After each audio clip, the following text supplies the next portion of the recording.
kifungu kifuatacho kisha ujibu maswali. Naona huyo jamaa amekwama hapo kwenu. Nyinyi mko na bahati, but we are here to advise you. Alienda kwenu siku 6. Kwetu he was there 6 days out of 7. Hakuna barabara hajui kwa jina. Hakuna soko hajui kwa jina. And he will memorize. We were very impressed. He will mention a road and he will go.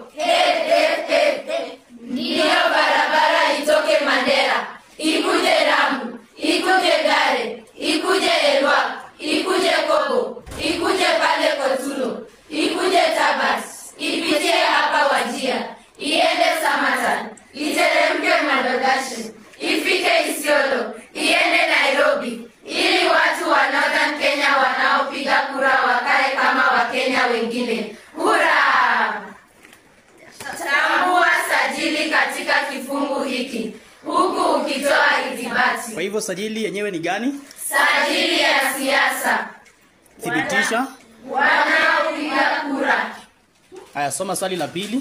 Fafanua sifa zozote 8 za sajili uliotambua. Sifa ya kwanza, msamiati maalum. Thibitisha Wanaopiga kura. Sifa ya pili, maelezo mafupi. Thibitisha Hakuna barabara hajui. Sifa ya tatu, maelezo marefu. Thibitisha naona. Sifa ya 4, kuchanganya ndimi. ithibati. Mko na bahati, but we are here to advise you. Sifa nyingine, kuhamisha msimbo.